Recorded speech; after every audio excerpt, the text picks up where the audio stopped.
क्या तुमने कभी सोचा है कि एक बस्ती जो कभी जन्नत का मंजर पेश करती थी, वो लम्हों में वीरान क्यों हो गई? ये एक कौम थी जिसे अल्लाह ने हर नेमत से नवाजा था।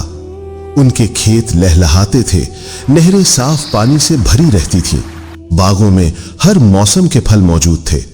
उनके घर मजबूत थे, बाजार आबाद थे, तिजारत दूर दराज इलाकों तक फैली हुई थी। लोग सुकून से सोते थे, उन्हें न कहत का खौफ था न दुश्मन का डर। वक्त गुजरा, आसाइशें बढ़ती गईं, फिर आहिस्ता आहिस्ता शुक्र की जगह गुरूर ने ले ली। वो कहने लगे, ये सब हमारी मेहनत का नतीजा है, हमारी अक्ल का कमाल है।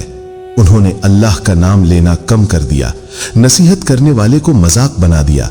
जो उन्हें याद दिलाता कि शुक्र अदा करो, वो उसे कमजोर समझते। फिर एक दिन जमीन ने खामोशी तोड़ दी। आसमान पर बादल गहरे हुए, दरिया का पानी बेकाबू होने लगा। जिस नहर पर उन्हें फख्र था, वही उनके लिए आजमाइश बन गई। पानी खेतों में दाखिल हुआ, बाग जड़ों समेत उखड़ गए, घर दीवारों समेत गिर पड़े, चीखें बुलंद हुई, मगर वक्त गुजर चुका था। चंद दिनों में वही बस्ती जो जिंदगी से भरी थी, सुनसान हो गई।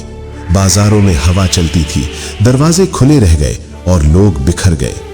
ये कहानी सिर्फ एक कौम की नहीं, ये हर उस दिल के लिए सबक है जो नेमत को अपना कमाल समझ बैठता है। अल्लाह देता है और जब चाहे ले भी लेता है। शुक्र नेमत को बढ़ाता है और गुरूर उसे छीन लेता है।